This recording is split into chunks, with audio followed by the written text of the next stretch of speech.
Good morning. Good to see all of you gathered together this morning for worship.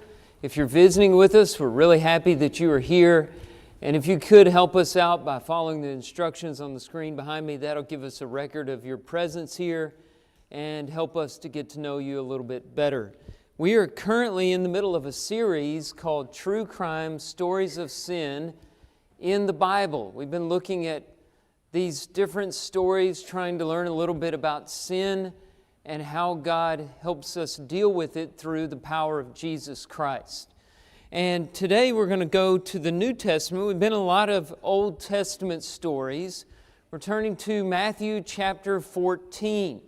That's where a lot of today's material will come from, although we'll go to other gospel accounts to compare. But most of our time will be in Matthew chapter 14, as we talk about Herod's promise. Herod is an interesting individual, just like all of these that we've been studying in this series. And as we've gone through every example, we've been trying to understand not just what was done, but why it was done. For example, Adam and Eve ate forbidden fruit because they were seduced by the devil's lies. Cain killed his brother Abel because he was jealous. Ahab and Jezebel killed Naboth and stole his property because they were chasing the wrong inheritance. We studied about Achan and how he took some of the devoted things that were under the ban because he thought he could cover up his sin and hide from God. Today we look at Herod. Why did Herod divorce his wife and commit adultery and incest and murder? Why did he do all of that? Well, the answer is that Herod, like all of us, was searching for significance, but he was looking for it in the wrong place. Like us, Herod was searching for significance, but he made the mistake of looking for it in the wrong place. Now, I think this quotation by T.S. Eliot explains what's going on pretty well. And so I want to read it here in the introduction of this lesson. He said, "Half of the harm that is done in this world is due to people who want to feel important. They do not mean to do harm. They are absorbed in the endless struggle to think well of themselves." Do you know what that struggle is like? Have you ever been wrapped up in that struggle to think well of yourself? Do you struggle with self-esteem? Are you searching for significance? We all are, but we have to be very careful because it's when we're in that desperate pursuit of significance that we often make the biggest mistakes. And this was what was behind Herod's actions in the text this morning. All of us have this innate need for approval. And what a lot of us are missing is the idea that only God can give us that approval that we really need. And it takes a lifetime to gain that glory, that well done from God. It takes a long, long time. And so in our impatience, we often look for shortcuts, small glories. And that's where we really make mistakes. Solomon warned us about this long before T.S. Eliot said anything about it in the book of Ecclesiastes. The book begins, chapter 1, verse 2, "Vanity of vanities, says the preacher, vanity of vanities, all is vanity." The word vanity means empty, worthless, meaningless. He was talking about pursuing significance under the sun, as he called it, without recognition of God. He said it's a vain pursuit. He goes on later in the chapter saying this, verse 13, "I applied my heart to seek and to search out by wisdom all that is done under heaven, under the sun. It is an unhappy business that God has given to the children of man to be busy with. I've seen everything that is done under the sun, and behold, all is vanity and a striving after wind." That's what life is like when you just chase significance through vain pursuits of this world. And that's what Herod did. This is Herod Antipas. He was guilty of murder, incest, adultery, awful things. And we're going to analyze his crime by looking at how all these things came through a misguided search for significance. First of all, we're going to notice his pursuit. And secondly, we're going to look at the ensuing paranoia that came as a result of these vain pursuits. And then finally, we're going to look at a contrast. We're going to look at a prince that he was confronted with who was very different from him. But let's start with the pursuit itself. And we'll see here that Herod pursued significance in a variety of under-the-sun ways. First of all, notice that he pursued significance through achievement. Now, a little background here. Many kings served during Herod's time, during Jesus' time, that is. First of all, you had the Roman Empire. And the Roman Empire was ruled by the emperor. He was over a vast amount of territory. The emperor at this time was a man named Tiberius. But under Tiberius the emperor, there were a number of provinces, and the province that Jesus lived in was Galilee. He also traveled down to Judea quite a bit and Samaria, but he was born and raised in Galilee. And Galilee and the land of Palestine as a whole was ruled by a Herodian dynasty. Probably the best known Herod of the Herodian dynasty was Herod the Great. And Herod the Great had all of Palestine from 4 BC to about 37 BC to 4 BC. He was the Herod that was reigning when Jesus was born. He was the one that tried to get Jesus killed before he became an adult. And he had 10 sons. And all of these sons were vying for their father's position. All of them hoped to inherit Palestine whenever their father passed away. But the Roman Empire disappointed them all, because not a single one of them inherited the entire territory. Instead, they divided it up 3 ways among 3 of these 10 sons. And our character for this story is one of those sons who inherited a third. You may have noticed in Matthew 14, verse 1, he's not called a king, he's called a tetrarch. Tetrarch means ruler of a fourth. And it's not used in a technical way here, because I said the kingdom was divided into 3 parts, not four parts. But it just means a ruler of lesser significance than a king. Now, I realize later on in verse 9, Matthew calls him a king, but he's not using this as an official title. Officially, he was a tetrarch. Now, this was something history tells us really bothered Herod Antipas. It really got under his skin, and we learn through history that when Agrippa I, his nephew, the son of his brother Aristobulus, was called king, Herod Antipas, the character of our study this morning, he went and appealed to the Caesar at that time, Caligula, asking him if he could get this same honor that his nephew had received, who had not been ruling as long as he was. But Herod Agrippa, the nephew, he was friends with Caligula and convinced Caligula that Herod Antipas was in some kind of alliance with the Parthians. And so that created a political situation that was eventually Antipas's undoing. He was unseated and banished, depending on what history you read, to Gaul or to Spain, where he lived the rest of his life. Now, some of that may be a little boring history to you, but I'm wanting to show you how he tried really hard at politics. And he worked really hard to gain significance or achievement. He wanted this title, king. And as far as he ever got was tetrarch. And the harder he pushed and the more he wanted and the more he pursued, well, eventually it led to his banishment. And the problem with basing your worth on achievement is it depends on so many other people besides just you. And those people can fail you. And even if you are able to achieve a little bit on your own, even then you're going to experience failure. And if all your worth is wrapped up in your achievement, then you're not going to see the failure the way you're supposed to see failure. You're supposed to look at failure as an opportunity to grow and to learn. Everybody fails, especially people who are trying to grow and do new things. Nobody's perfect. You're going to fail. And you're supposed to look at that failure as an opportunity to learn and do better. But if your worth and your identity is wrapped up in achievement, failure is going to be absolutely devastating to you, as it was to Herod Antipas. But that's not all. He also sought significance through relationships. Let's look at this.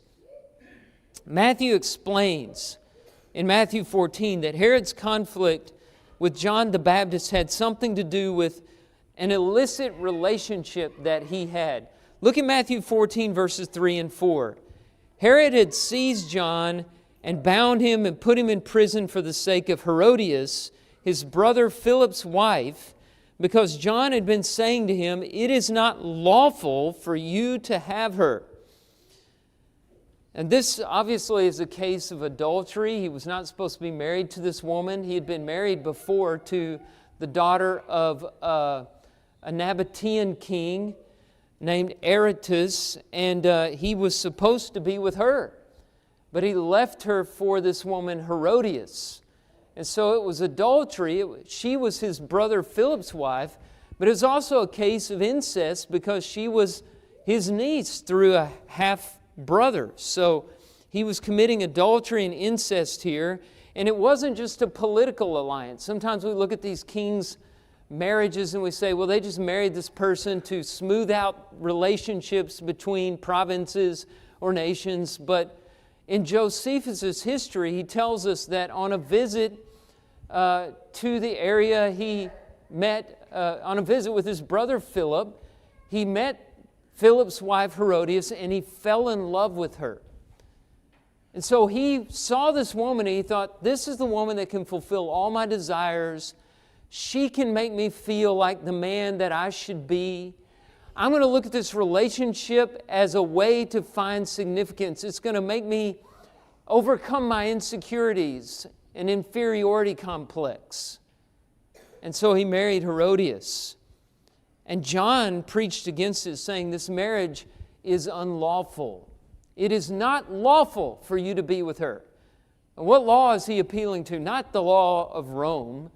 According to Roman law, he could do this, and he got away with it. According to the law of Moses, under which he was living at the time, divorce was allowable under certain circumstances, but not certainly under these circumstances. And of course, under New Testament law, this was not at all allowed. Jesus holds us to higher standards, and he doesn't approve of divorce. And he says, Matthew 19, verse 6, what God has joined together, let not man separate. Right? So what he's doing here, playing around with marriage like he can just jump from one spouse to another however he pleases, is not lawful. It's not what God has planned for marriage. From all the way in the beginning, Moses said, a man shall leave his father and mother and hold fast to his wife, and they shall become one flesh. And so what Herod was doing here with relationships was not the way God wanted it. And whether it's a marriage or a friendship or a neighbor or a coworker, a classmate, a brother and sister in Christ, if you look for that one relationship to bring you fulfillment, and you base your whole worth on another person besides God, it's not going to work. Because the way you're supposed to do it, the relationship's not about you. Love works the other way. It's supposed to be about the other person. Look at Philippians chapter 2, verses 3 and 4. Do nothing through rivalry or conceit, but count others as more significant than yourselves. Let each of you look not only to his own interests, but also to the interests of others. So if you go into a relationship to try to fix yourself and you're just thinking, me, it's not going to work. Because relationships are all about you being concerned about the other person. And this was another one of Herod's problems. Thirdly, he pursued significance through popularity.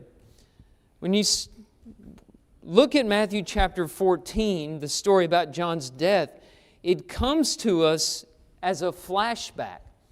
And the flashback is brought about when Herod learns about the fame of Jesus. Do you see that in verse 1? That's the English Standard Word. Other translations say the reports of Jesus. But this person, Jesus, is getting a lot of attention. And this is bothering Herod and reminding him of John the Baptist, who prepared the way for Jesus. And not only that, if you go down to verse 5, you also see that Herod wanted to put John to death, but he feared the people because they held John to be a prophet.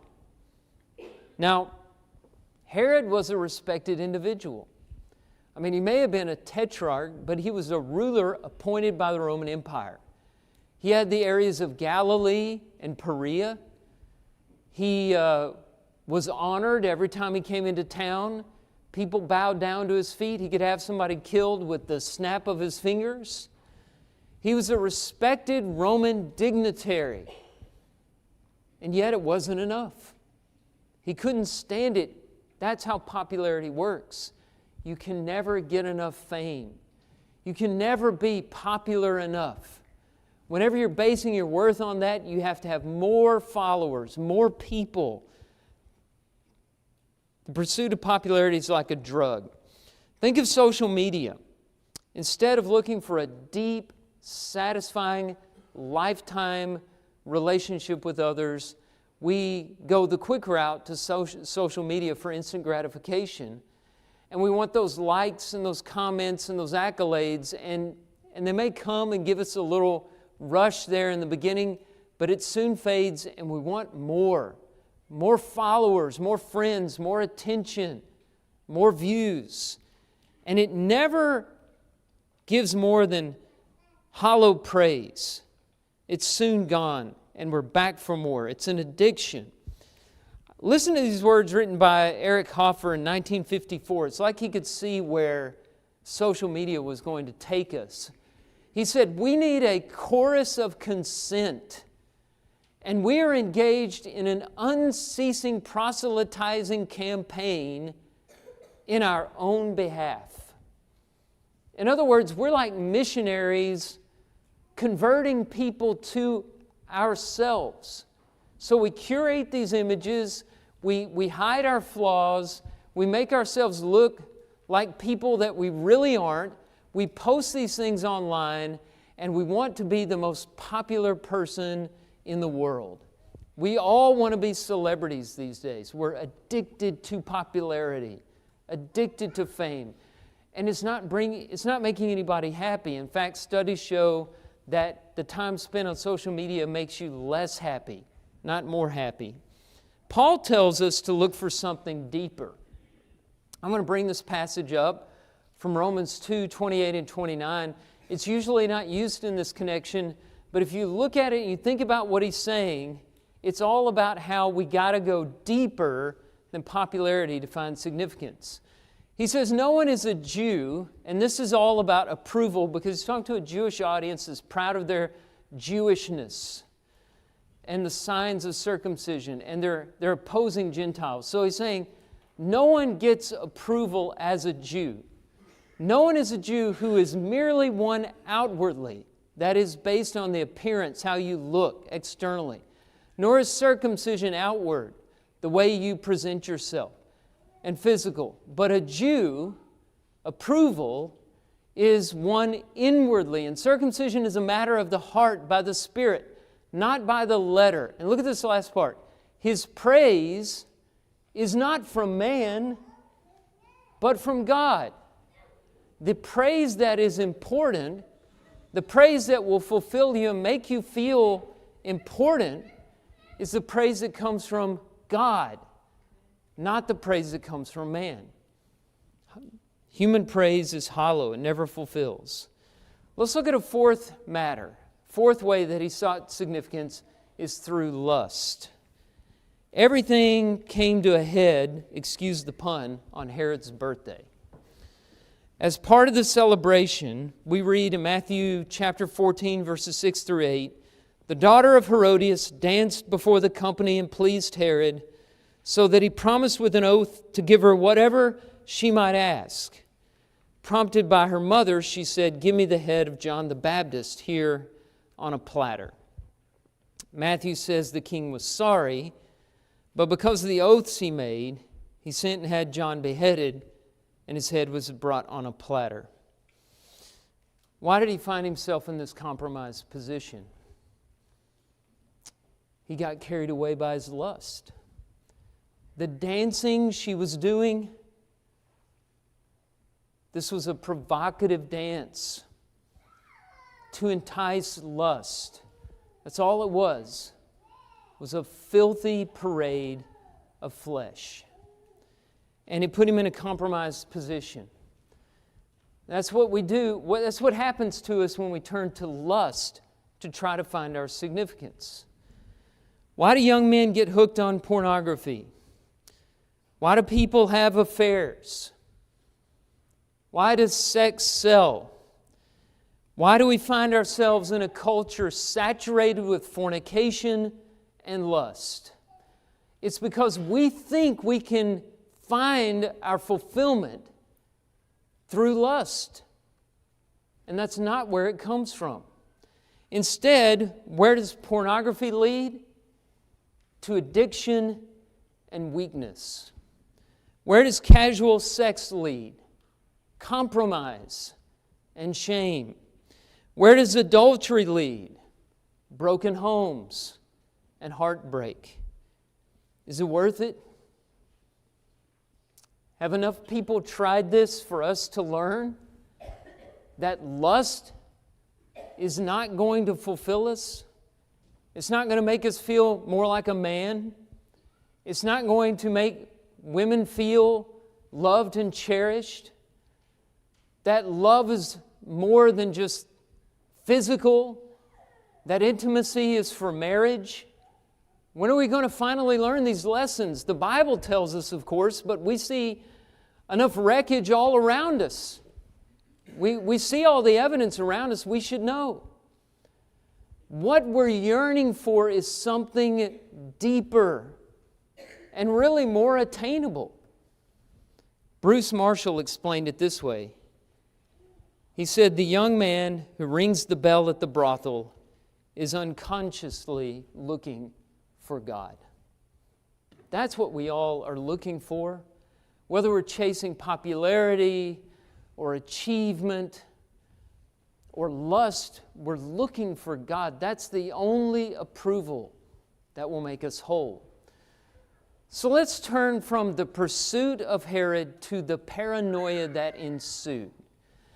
Because he was looking for significance in the wrong places, he became very paranoid. That's usually what happens after vain pursuits. There's an illustration that occurred after World War I. After World War I, hundreds of shell-shocked French soldiers couldn't remember who they were.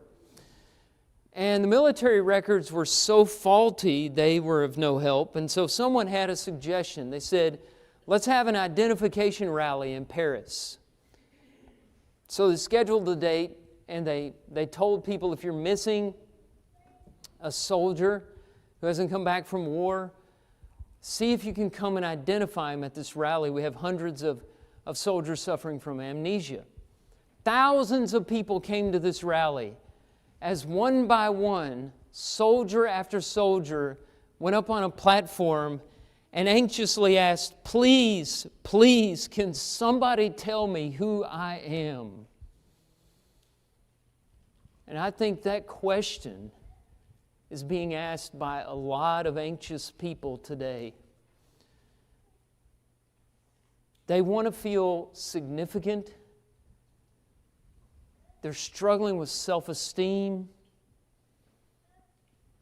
They desperately want approval, but they don't know where to get it because they don't know who they are. And all of the chaos in their lives is just this one question: please, please, will someone tell me who I am? And God has the answer. Now, you know what that feels like? You probably do. It's scary. And you can see the fear in Herod Antipas. He was afraid. Number one, he was afraid of his wife. She's the one who wanted John thrown in prison. He was afraid of his wife, so he imprisoned an innocent man. Number two, although he wanted initially to put John to death, he was afraid of the people because they held him to be a prophet. Number three, he was afraid of the girl who danced for him. History tells us her name was Salome, Herodias' daughter, because he'd made a promise to her to give her whatever she asked. So when she asked for the head of John the Baptist on a platter, he gave it to her against his better judgment. He was afraid of his guests because he'd made this promise in front of them, and he made an oath, and he didn't want to seem to be the kind of man that would go back on his oath. And he was afraid of John. Even after he was dead, he was afraid of John. This was a man who was running from ghosts.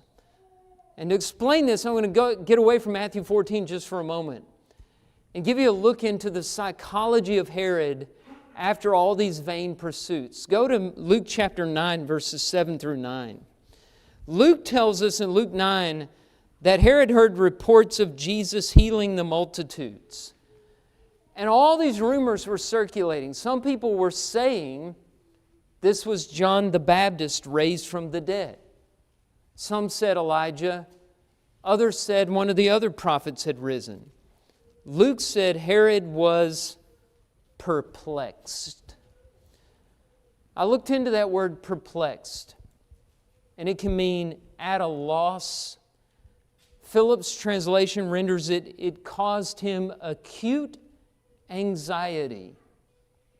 He hears this man from Nazareth is preaching the kingdom of God, healing the multitudes, and his first thought is, it's the man that I imprisoned and beheaded. He's come back from the dead. He's coming after me. Herod was a man who was running, looking over his shoulder for the ghost of John.